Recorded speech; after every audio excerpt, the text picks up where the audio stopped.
नमस्कार मित्रों, स्वागत है आपका यूट्यूब के इस प्लेटफॉर्म संस्कृत ज्ञानम पर।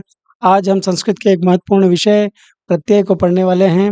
प्रत्यय के बारे में आपको सामान्य जानकारी दे दूं कि प्रत्यय 3 प्रकार के होते हैं, कृदंत, तद्धित और स्त्री प्रत्यय। कृदंत प्रत्यय वे होते हैं जो धातु के अंत में लगकर उसके अर्थ में परिवर्तन कर देते हैं, उनको कृदंत प्रत्यय कहते हैं, जैसे कत्वा, तुमुन, तव्यत, अन्यर इत्यादि। इसी प्रकार से तद्धित प्रत्यय वे होते हैं जो शब्दों के अंत में लगकर उनके अर्थों में परिवर्तन कर देते हैं, जैसे त्वम, तल, ठक, इन, तिन इत्यादि। अब इन प्रत्ययों को हम विस्तार से पढ़ने वाले हैं। सर्वप्रथम कत्वा प्रत्यय। कत्वा प्रत्यय कत्वा प्रत्यय से बने रूप अव्यय होते हैं। पूर्वकालिक क्रियाओं में कत्वा प्रत्यय का प्रयोग किया जाता है। कर के अर्थ में कत्वा प्रत्यय का प्रयोग किया जाता है। इसमें हमेशा त्वा शेष रहता है। धातु और प्रत्यय के बीच में ई का आगम होता है। जैसे इसके रूप पठित्वा, चलित्वा, हसित्वा, वदित्वा, चिंतयित्वा, इस प्रकार से इसके रूप बनते हैं। इसके अन्य रूप हत्वा, नत्वा, पक्त्वा, इस टाइप के रूप भी बनते हैं। लेकिन धातु के अंत में ज और च होता है, ज या च होता है, तो उसको क हो जाता है, भ को ब हो जाता है, ध को द हो जाता है। जैसे यहाँ पर पच, पच में च था और कत्वा लगाना पड़ा हमको, तो च के स्थान पर क हो गया, होकर रूप बना पक्तवा। इसी प्रकार से दृश्य, दृश्य धातु थी, दृश्य धातु में जब कत्वा प्रत्यय लगा तो इसका रूप बना दृष्टवा, स्तोस्तुनाश्चु संधि बन गए। इसी प्रकार से सृज धन कत्वा सृष्टवा, जी धन कत्वा जित्वा, पृच्छ धन कत्वा बराबर पृष्ठवा, द्रिधन कत्वा धृत्वा, स्पर्श धन कत्वा स्पृष्टवा, इस प्रकार से इसके रूप बनते हैं। इसकी पहचान, सबसे अच्छी पहचान इसकी है कि यदि परीक्षा में अगर आ जाए तो आपको सबसे पहले इसमें ये देखना है कि अंत में त्वा, ट्वा, ट्वा, इस टाइप से अगर लिखा हुआ हो, जैसा मैंने यहाँ पे दे रखा है, त्वा, ट्वा, इस टाइप का अगर कुछ भी दे रखा हो तो आपको समझना चाहिए कि वहाँ पे कत्वा प्रत्यय है। इस प्रकार से आपको अन्यत्र भी कहीं पर लिखा हुआ हो तो आपको ऐसा मानना है। फिर आगे का प्रत्यय है ल्यप प्रत्यय। ये भी कत्वा प्रत्यय की तरह ही पूर्वकालिक क्रियाओं में होता है। कत्वा प्रत्यय का उदाहरण मैं प्रयोग करके मैं बताऊं, जैसे ऐसा लिखा हुआ है, वह पढ़कर खाना खाता है, सह पठित्वा खादति, वह पढ़कर खाता है। यहाँ पे एक क्रिया तो हो रही है खाना, लेकिन पूर्वकालिक क्रिया पठ है, इसमें कत्वा प्रत्यय लगा है। इसमें सीधा कत्वा प्रत्यय ही लगा है तो उससे पूरा कर के अर्थ निकल गया। इस प्रकार से इसको वाक्य में प्रयोग किया जा सकता है। फिर ल्यप प्रत्यय। ल्यप प्रत्यय का भी प्रयोग भूतकालिक क्रियाओं में ही किया जाता है, कर के अर्थों में ही होता है ल्यप प्रत्यय का भी प्रयोग। लेकिन ल्यप प्रत्यय और कत्वा प्रत्यय में अंतर यह है कि ल्यप प्रत्यय में आगे उपसर्ग होता है और पीछे ल्यप प्रत्यय का य शेष रहता है। इस वजह से वह थोड़ा-सा इसका रूप अलग ही दिखेगा। जैसे उपसर्ग में क्री धातु लगकर अगर ल्यप प्रत्यय लगा तो उसका अर्थ बनेगा उपकृत्य, उपकार करके। इस प्रकार से इसका रूप बनेगा। इसी प्रकार से वि उपसर्ग में जी धातु लगकर ल्यप प्रत्यय लगा द्विजित्य, ऐसा रूप बना। वि उपसर्ग में क्री धातु लगने से और ल्यप प्रत्यय बना तो उसका ल्यप प्रत्यय का यश शेष रहता है तो विक्रिय, ऐसा रूप बना। इसी प्रकार से संपठ्य, प्रणम्य, संभूय, प्रकृत्य, इस प्रकार के इसके रूप बनते हैं। इसकी सबसे बड़ी पहचान ये है कि इसके उपसर्ग आगे होता है और पीछे इसमें य शेष रहता है। उपसर्गों के बारे में मैंने एक वीडियो पहले भी डाल रखा है, जिससे उस क्लास में आप जाकर देख सकते हैं। 22 उपसर्ग होते हैं। मैं पुनः एक बार बता दूं, अगर उपसर्ग आपको याद है तो आप इस प्रत्यय को आराम से कर सकते हैं। फिर भी यदि आप उपसर्गों, अगर इसकी पहचान की बात आती है तो 22 उपसर्ग में कोई सा भी उपसर्ग हो और बीच में धातु और अंत में य अगर शेष रह रहा है तो वो वहाँ पर ल्यप प्रत्यय होता है और उसका कर के अर्थ निकलता है। जैसे नि धन पत धन ल्यप निपत्य, वि धन गण धन ल्यप विगण्य, सम धन क्रुद्ध धन ल्यप समक्रुद्य, इस प्रकार से। तो इसकी शॉर्टकट की यही है कि अंत में य होगा और प्रारंभ में उपसर्ग हो तो ल्य प्रत्यय मानना चाहिए। फिर आता है तुमुन प्रत्यय। तुमुन प्रत्यय में तुम शेष रहता है। ये केलीय अर्थ में प्रयोग होता है इसका, और इसके धातु और प्रत्यय के बीच में ई का आगम होता है। अनिट धातुओं में ई का आगम नहीं होता है। धातु को गुणादि आदेश होता है धातु के अंत में। उसी प्रकार ज और च हो तो उसको क हो जाता है, भ को ब हो जाता है, ध को द हो जाता है। इस प्रकार से इसमें बहुत सारे परिवर्तन होते हैं। साथ ही जब इसमें तुमुल प्रत्यय लगता है और अगर कोई स्तोस्त्वनाश्चु संधि की गुंजाइश हो तो स्तोस्त्वनाश्चु ष्टुत्व संधि भी हो सकती है, ष्टुत्व संधि भी हो सकती है। जैसा कि यहाँ पे दृश्य धन तुमुन में देखने के लिए मिला है, ये द्रष्टुम इसका रूप बना है। इसी प्रकार से पच दन तुमुन पक्तुम, यहाँ पर पद के अंत में च था तो च को क हो गया है, पक्तुम इसका रूप बना है। इसी प्रकार से सृज धन तुमुन षष्टुम बन गया, वृत तुम धन तुमुन वर्तितुम हो गया, री की रकार इधर चली गई, ऊपर हो गया, री की रकार हट के। क्रुद्ध दंत तुमुन क्रोद्धुम हो गया, उ को ओ गुण हो गया, री को और हो गया था यहाँ पे। फिर इधर जी दंत तुमुन जेतुम, ई को ए गुणादेश होकर जेतुम रूप बना। अस दंत तुमुन भवितुम हो गया, अस भव चलती है इसीलिए। नी दंत तुमुन नेतुम हो गया। इस प्रकार से नेतुम, जेतुम, क्रोधुम, वर्धितुम, पक्तुम, द्रष्टुम, पातुम, दातुम, ज्ञातुम, जिसमें तुम शेष रहता है, या तो तुम हो या तुम हो या दुम हो। इस प्रकार से कुछ भी शब्द में आपको पीछे इस टाइप के शब्द अक्षर दिखाई दें तो आपको समझना चाहिए कि वहां पर तुमुन प्रत्यय है। इसकी यही पहचान है। फिर आता है तव्यत प्रत्यय। तव्यत और अनियर को मैंने यहाँ पे साथ लिख रखा है। तव्यता अनियर इसका सूत्र भी होता है वैसे भी, और चाहिए और योग्य अर्थों में तव्यत प्रत्यय का प्रयोग किया जाता है और अनियर प्रत्यय का भी प्रयोग किया जाता है। तव्यत में तव्य शेष रहता है, अनियर में अनीय शेष रहता है। जैसे तव्यत का उदाहरण देखते हैं। धातु और प्रत्यय के बीच में ई का आगम होता है, धातु को गुणादेश होता है। जैसे पठ दंतव्य पठितव्य, हंस दंतव्य हंसितव्य, चल दंतव्य चलितव्य, वद दंतव्य वदितव्य, री दंतव्य कर्तव्य बनेगा। री को अर हो जाएगा, री को अर होकर कर्तव्य बनेगा। इसी प्रकार से धातु के उपधा में यदि ऊ होगा तो उसको ओ हो जाएगा। जैसे चूर है तो चोरणीय हो जाएगा वर्तमान पुल्लिंग में, और स्त्रीलिंग में चोरणीया और नपुंसकलिंग में चोरणीयम। इस तरह इसके रूप पुल्लिंग, स्त्रीलिंग और नपुंसकलिंग में चलते हैं। इसी प्रकार से जैसे पठनीय, पठनीया, पठनीयम, हसनीय, हसनिया, हसनियम। इसी प्रकार से इसके रूप तव्यत में भी चलते हैं और इसी प्रकार से इसके अनियर में भी चलते हैं। जैसे अभी हम तव्यत का उदाहरण देख रहे हैं। निधन तव्यत नेतव्य, नेतव्या, नेतव्यम। गीत जी दंतव्य जेतव्य, जेतव्या, जेतव्यम। मोदितव्य, मोदितव्या, मोदितव्यम। लब्धव्य, लब्धव्या, लब्धव्यम। नंतव्य, नंतव्या, नंतव्यम। द्रष्टव्यम। इस प्रकार से इस तव्यत प्रत्यय में यदि कि तव्य, तव्य, तव्य, ढव्य, इस प्रकार से रूप हमें दिखाई दे तो हमें समझना चाहिए कि वह तव्यत प्रत्यय है। इसी तरह अनियर में अन्य अन्य दिखाई देगा हमको। जैसे चूर्धन अनियर चोरणीय, उपधा के ऊ को ओ हो गया है, उपधा में री है तो उसको अर हो जाएगा। उपधा के अक्षरों को गुणादेश होता है। जैसे नित्य धन अनियर नर्तनीय हो गया, ये पुल्लिंग रूप है, इसका स्त्रीलिंग रूप बनेगा नर्तनिया और नपुंसकलिंग रूप बनेगा नर्तनियम। इसी प्रकार से श्रु धन अनियर, तो ऊ को ओ होकर अब हो जाएगा इसको, तो श्रु का श्रवणीय हो गया, स्त्रीलिंग में श्रवणीया हो जाएगा और नपुंसकलिंग में श्रवणीयम हो जाएगा।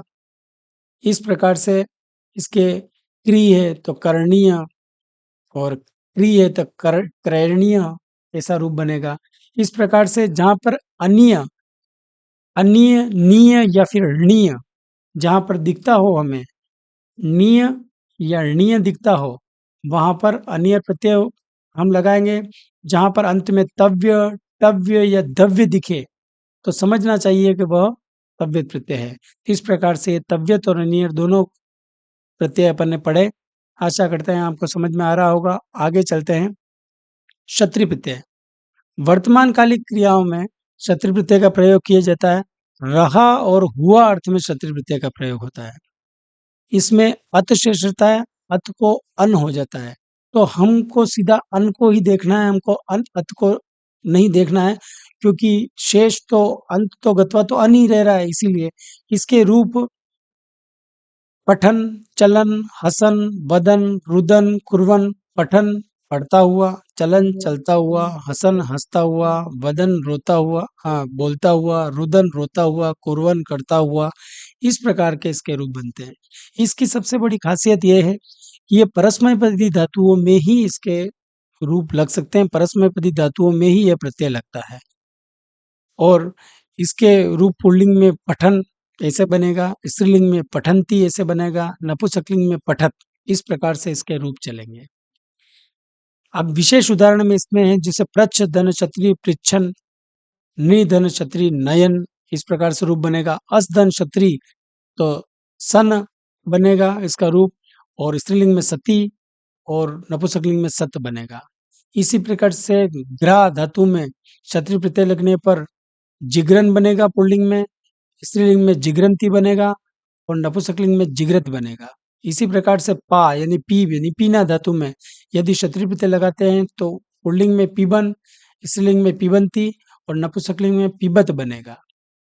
इसकी शॉर्ट की है, जहां पर भी अन या अंति, अत आदि शेष दिखाई दे वहां पे क्षत्रिय प्रत्यय हमको मानना चाहिए और वो परस्मय पदी धातु होनी चाहिए। इसी प्रकार शानच प्रत्यय। शानच प्रत्यय में भी वर्तमान कालिक क्रियाओं में शानच प्रत्यय का प्रयोग होता है, क्षत्रिय प्रत्यय की तरह ही। ये भी रहा और हुआ अर्थ में ही होता है, लेकिन यह आत्मनेपदी धातुओं में होता है और क्षत्रिय प्रत्यय परस्मैपदी धातुओं में होता है। इसमें आन शेष रहता है, आन को मान हो जाता है। जैसे याच धन शानच याचमान, सेव धन शानच सेवमान, मोद धन शानच मोदमान, लब धन शानच लभमान। इस प्रकार से इसके विशेष उदाहरण है ब्रुवाण, ब्रुधन शानच।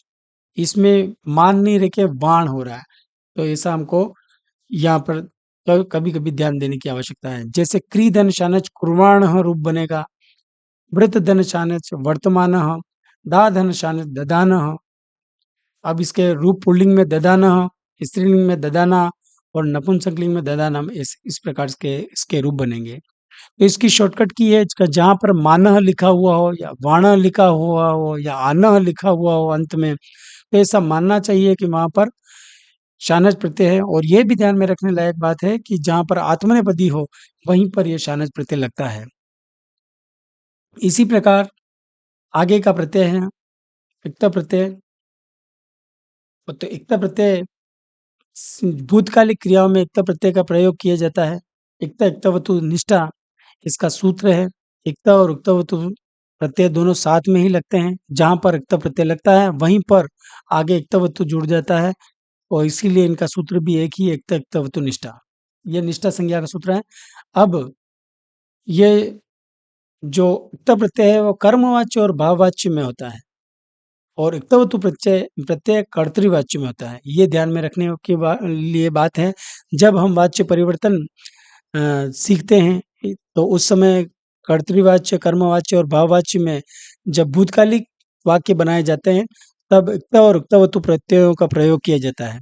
तो जब हम इक्त प्रत्यय का प्रयोग करते हैं तो कर्मवाच्य और भाववाच्य में इक्त प्रत्यय लगता है।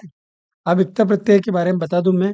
इक्त प्रत्यय में त शेष रहता है और इसके रूप ई का आगम होकर पठितः, चलितः, क्रीडितः, रक्षितः, हसितः, गतः, गणितः, वदितः, लिखितः, मुक्तः। इस प्रकार के इसके रूप बनते हैं। जैसे पढ़ा, चला, खेला, रक्षा की, हंसा, गया।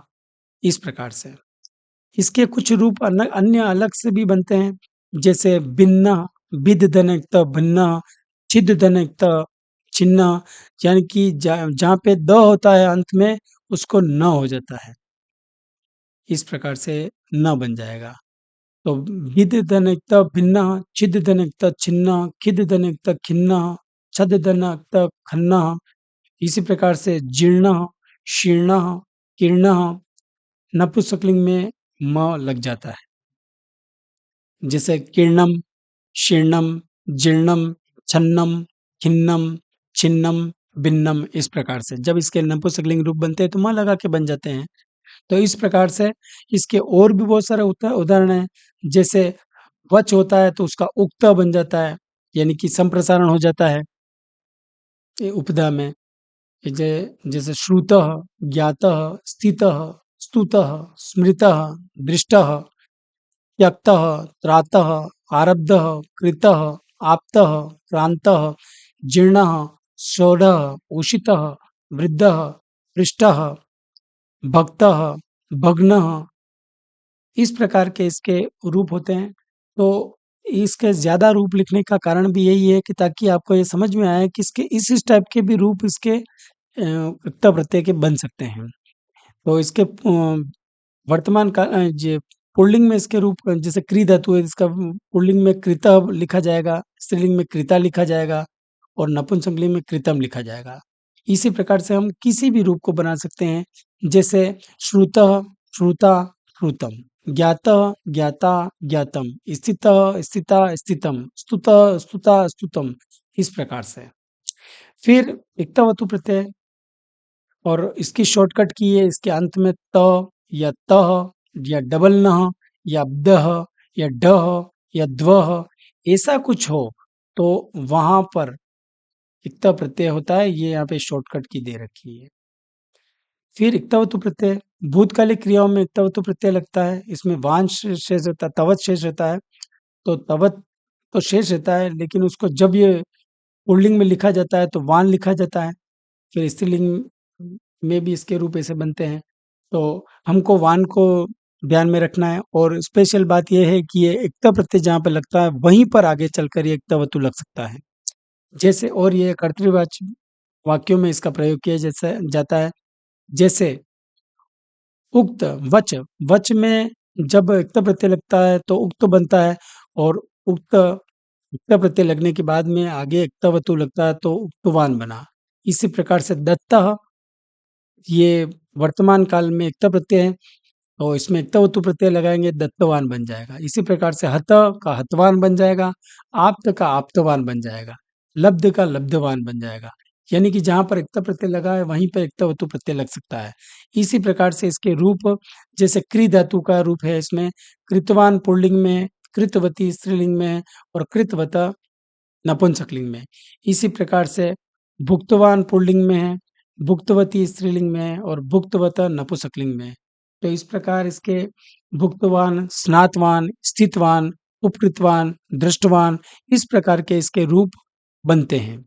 इसकी शॉर्टकट की है, इसमें वान जहां पर भी हो वहां पर इक्तवतु प्रत्यय लगता है, और लेकिन वह धातु होनी चाहिए। अगर वो धातु नहीं होगी तो फिर वो तद्धित रूप प्रत्यय का रूप बन जाएगा। अगर वो शब्द के पीछे वान लग रहा है तो आगे आएगा, तो आपको मैं एक बार और बता दूंगा। फिलहाल तो आप यही समझें कि जहां पर धातु होती है और वान हो, क्रिया हो, और उसमें अगर वान लिखा हुआ है तो वहां पर एक तो प्रत्यय होगा। इसी प्रकार से जिसे मतु प्रत्यय, वाला और युक्त अर्थों में वतु प्रत्यय का प्रयोग किया जाता है। इसमें मत शेष रहता है, मत को मान हो जाता है, यानी कि अपने को तो ध्यान रखना है मान पर ही। और ये तद्धित प्रत्यय है। तद्धित प्रत्यय जैसे मैंने आपको बताया था, तद्धित प्रत्यय वे होते हैं जो शब्दों के पीछे लगते हैं और उनके अर्थों में परिवर्तन कर देते हैं, वे तद्धित प्रत्यय कहलाते हैं। तो अब इन तद्धित प्रत्ययों को पढ़ते हैं। इसमें प्रथम प्रत्यय है मतु प्रत्यय।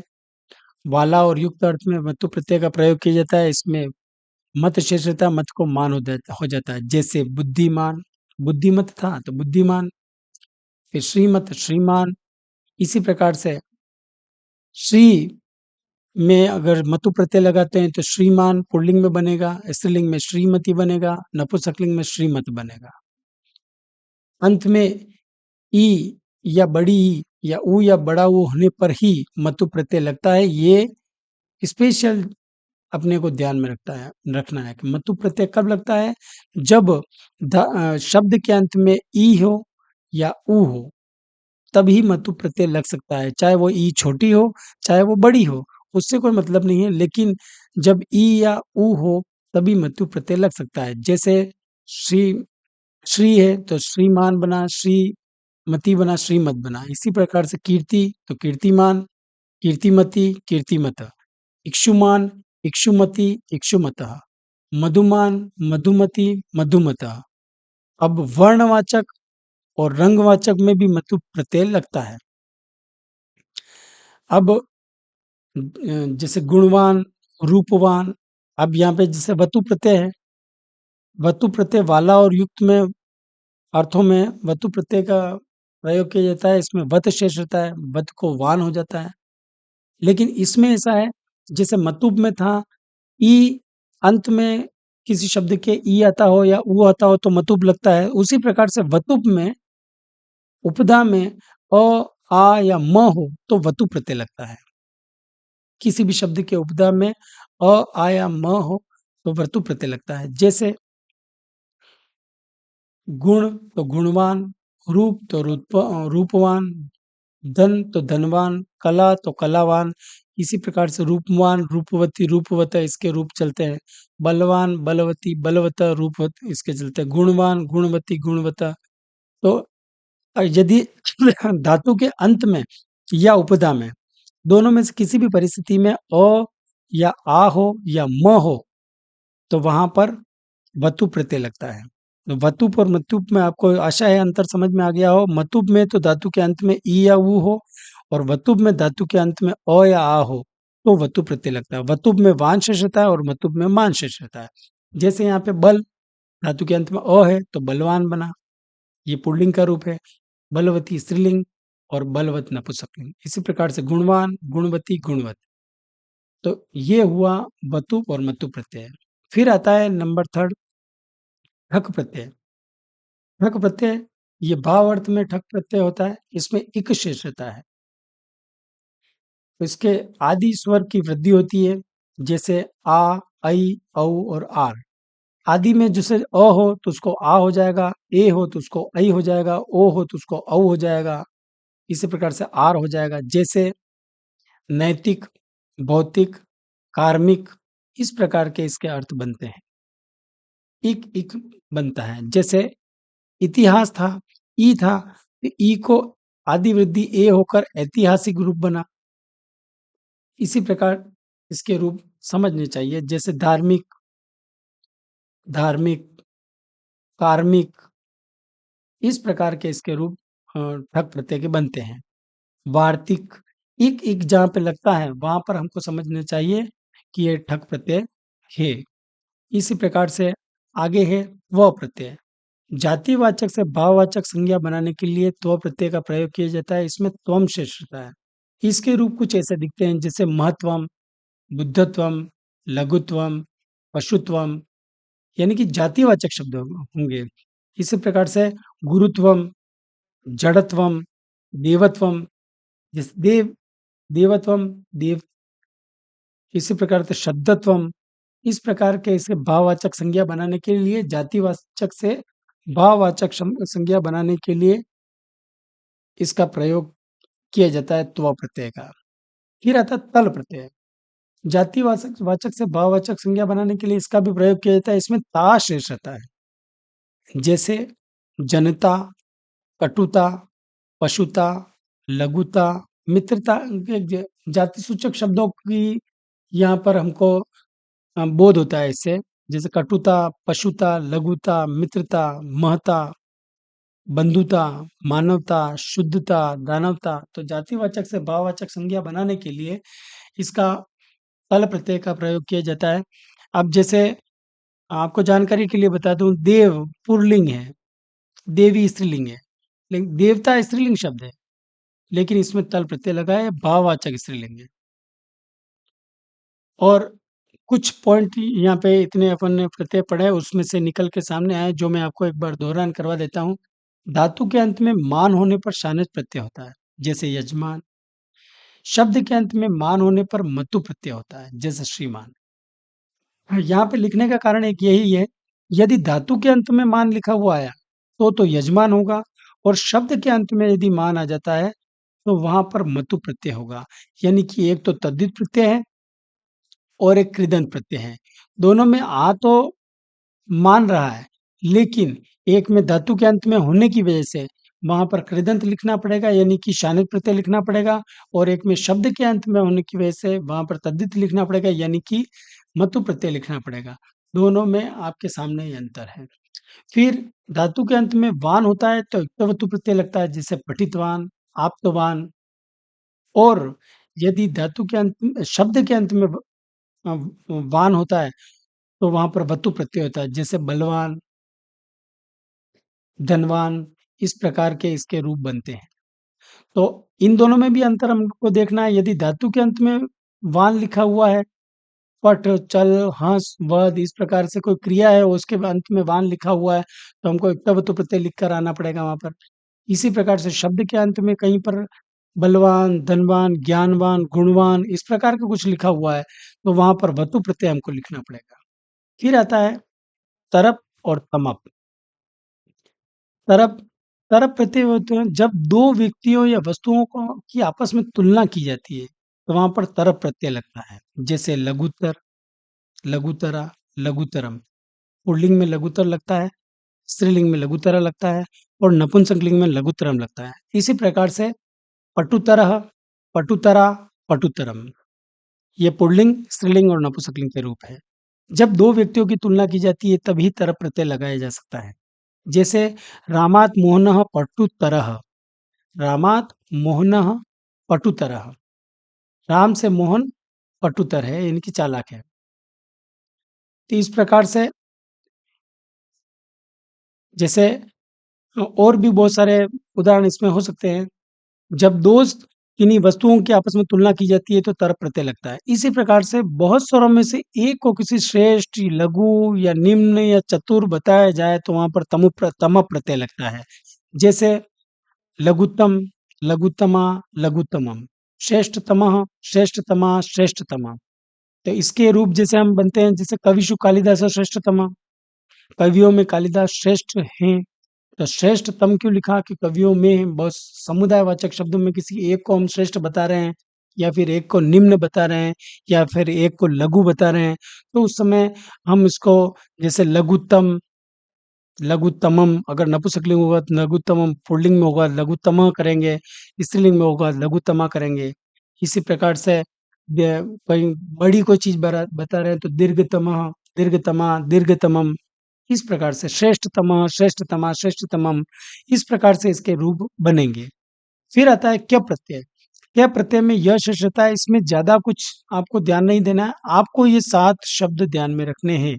आदित्य, स्तुत्य, इत्यः, शिष्यः, जुष्यः, मृज्यः, भृत्यः। ये 7 ही शब्द परीक्षा में पूछे जाते हैं। इसके अलावा कोई 8वां शब्द नहीं पूछा जाता है। इसीलिए इन 7 शब्दों के आने पर आपको वहाँ पर क्या प्रत्यय लिखना है। इसी प्रकार से इक्तीन प्रत्यय, इक्तीन प्रत्यय में 30 शेष रहता है। ये इसके जो रूप होते हैं, वो सदैव स्त्रीलिंग वाचक इसके रूप होते हैं, जैसे श्रुति, जैसे उक्तिः, जैसे प्रकृतिः, जैसे आकृतिः, जैसे भक्तिः, जैसे मुक्तिः, जैसे सुक्तिः, जैसे भुक्तिः। जहाँ-जहाँ पर भी तिः शेष रह रहा है, इसकी पहचान यही है कि अंत में तिः अगर च कहीं पर रहता है, तो हमको वहाँ पर एक तीन प्रत्यय मानना है। क्योंकि अगर वो स्त्रीलिंग शब्द बन रहा है तो स्त्रीलिंग शब्द अगर कहीं पे बन रहा है और वहाँ पर तिय शेष रह रहा है, तो हम ऐसा समझेंगे कि वह एक तीन प्रत्यय है। इसी प्रकार आगे है ल्यूट प्रत्यय। ल्यूट प्रत्यय भाववाचक शब्दों के निर्माण के लिए ल्यूट प्रत्यय का प्रयोग किया जाता है। ल्यूट में अन्न शेष रहता है। धातु को गुण होता है और इसके रूप बनते हैं, जैसे भू धातु है, भू को ओ होकर अ हो गया तो भवनम, उड्डनम, नयनम, इस प्रकार के इसके रूप होते हैं।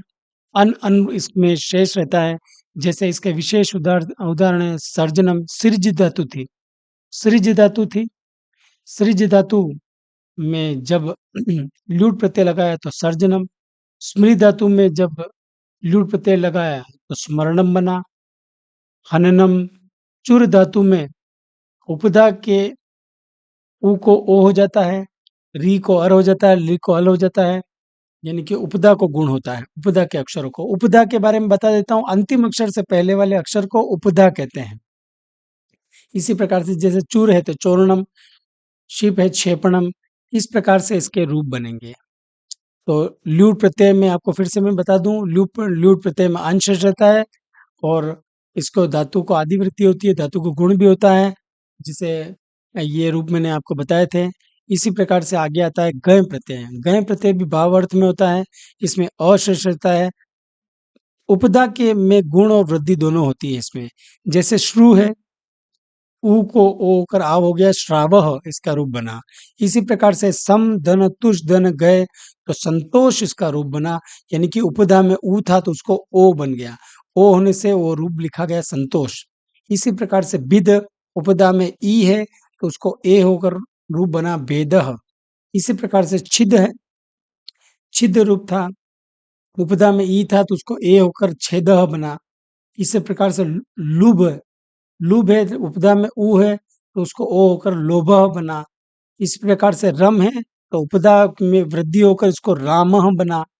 इसी प्रकार से मुंह है, उपधा में ऊ है तो उसको ओ होकर मोह बना।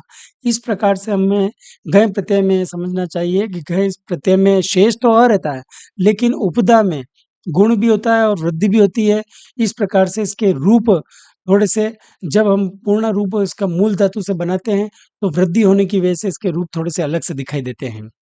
इसके विशेष उदाहरण हैं जैसे विद, विद तो वेदः, आ उपसर्ग में द्रि धातु और गय प्रत्यय तो आधार बना, नी उपसर्ग में ई धातु और गय प्रत्यय लगा तो न्यायः, पच में पाकः, पठ पठ में पाठः, पुष में पोषः।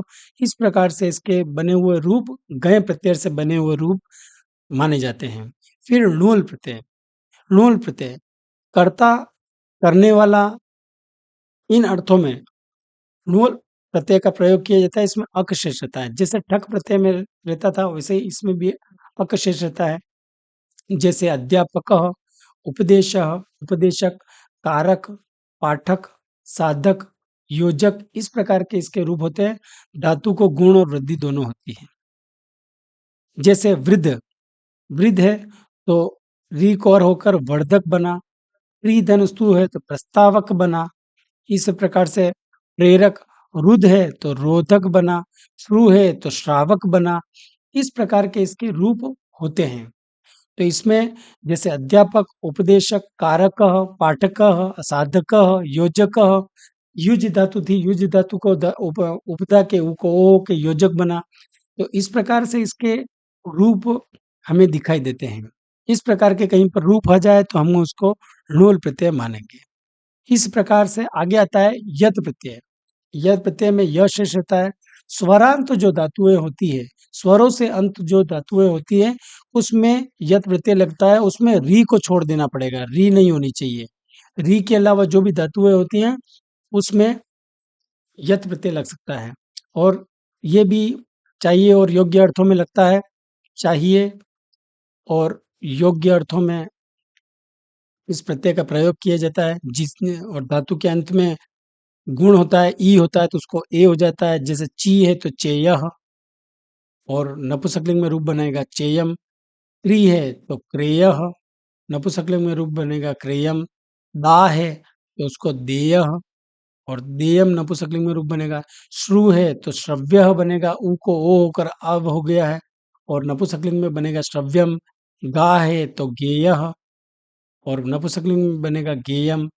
फिर भू है तो ऊ को ओ होकर अव हो गया तो भव्यः, नपुंसकलिंग में इसके रूप बनेंगे भव्यम। इस प्रकार से ण्यत, ण्यत में भी यह शेष रहता है, लेकिन रिहोल ण्यत सूत्र से री, ऋकारांत कोई धातु हो और हलंत से युक्त कोई धातु हो तो उसमें ण्यत प्रत्यय लगता है। यत प्रत्यय में क्या था कि री नहीं होना चाहिए, और इसमें क्या होता है, ऋण्यत में केवल री या हलंत वाली कोई भी धातु हो उसमें ऋण्यत प्रत्यय लगता है। जैसे क्री, क्री में री है तो इसमें ऋण्यत प्रत्यय लगेगा। इसमें धातु को री होकर वृद्धि भी होगी तो ये कार्य रूप बना। इसी प्रकार से हास ऋण्यत प्रत्यय लगा था हास्य, फिर पाठ ऋण्यत पाठ्य, इस प्रकार से मृज ऋण्यत मार्ग्य, इस प्रकार के इसके रूप बनते हैं। लेकिन शप, गम, चिद, गद, पट, लब, ये जो हलंत वाली धातुएं हैं इनमें ये अपवाद है, इनमें यत प्रत्यय ही लगेगा। ये ध्यान में रखने के लिए बात है, मैंने अलग से इसलिए लिखी है, इनमें यत प्रत्यय ही लगेगा, इनमें ऋण्यत नहीं लगेगा, भले इसमें हलंत क्यों नहीं है। फिर आता है स्त्री प्रत्यय। स्त्री प्रत्यय पुल्लिंग से स्त्रीलिंग बनाने के लिए हम स्त्री प्रत्यय का प्रयोग करते हैं। और जैसे सर्वप्रथम पहला प्रत्यय है जैसे टाप, टाप में आ शेष रहता है तो पुल्लिंग से स्त्रीलिंग रूप बनाने के लिए टाप प्रत्यय का प्रयोग किया जाता है। यदि किसी शब्द के अंत में अक हो तो उसे इक भी हो जाता है टाप प्रत्यय में। जैसे बाल है तो ये पुल्लिंग है, इसको स्त्रीलिंग बनाना है तो टाप प्रत्यय लगाएंगे, इसमें आप जोड़ देंगे तो बाला। छात्र है तो छात्रा, अज है तो अजा। इसी प्रकार से अंत में अक है तो हम इका कर देंगे उसको स्त्रीलिंग बनाने के लिए। जैसे बालक तो बालिका, वादक, वादिका, धावक, धाविका, नायक, नायिका, शिक्षक, शिक्षिका, इस प्रकार से इसके रूप बनेंगे। तो टाप प्रत्यय बिल्कुल आसान ही है, यानी कि पुल्लिंग से स्त्रीलिंग बनाने के लिए टाप प्रत्यय का प्रयोग किया जाता है। इसमें आश्रय रहता है, जैसे बाल का बाला हो गया, अज का अजा हो गया। और अगर अंत में अक होगा किसी पुल्लिंग शब्द के तो उसको इका कर देंगे, जैसे बालक है तो बालिका, वादक है तो वादिका, धावक है तो धाविका, इस प्रकार से। फिर इंगी प्रत्यय, इसका भी यही है, स्त्रीलिंग बनाने के लिए ही इसका प्रयोग किया जाता है। इसमें ई शेष रहता है, बड़ी ई। और धातु के अंत में यदि किसी शब्द के अंत में री या न अंत में हो या फिर कोई उम्रवाचक या जातिवाचक शब्दों से स्त्रीलिंग बनाना हो तब उसके लिए इस प्रत्यय का उपयोग करते हैं। यानी कि या तो उम्रवाचक हो या जातिवाचक हो, उससे हमें स्त्रीलिंग बनाना हो, या इसको उसके अंत में री हो या अंत में न हलंत हो तो उस परिस्थिति में इंगी प्रत्यय लगता है। जैसे दास है, दास एक जाति हो गई तो दासी। अभिनेत्री, अभिनेत्र, अभिनेत्र है तो अभिनेत्र में इंगी प्रत्यय लगाकर अभिनेत्री बना, री को ई बन गया, फिर यण होकर अभिनेत्री रूप बना। इसी प्रकार से गोप है तो गोपी, दात्री है तो दात्री है तो दात्री बन जाएगा, किशोर है तो किशोरी, गुण है तो गुणिनी, इस प्रकार से इसके रूप होते हैं। तो आज हमने प्रत्ययों से संबंधित विषयों को समझने का प्रयास किया। आशा है आपको मैंने जो बताया उसमें समझ में आया होगा। लेकिन यदि आपको इससे संबंध में और भी कुछ जिज्ञासा हो तो आप कमेंट में लिखकर मुझे बता सकते हैं। साथ ही यदि आपको और भी कोई प्रत्यय रह गया और आपको वो पढ़ना हो तो मैंने इसको कोर्स के अनुसार पढ़ाया है, और कोई रह गया तो आप मुझे बोलना, मैं वापस उसको और भी पढ़ाने का प्रयास करूँगा। मेरी बात को इतनी ध्यानपूर्वक सुना उसके लिए आपका धन्यवाद।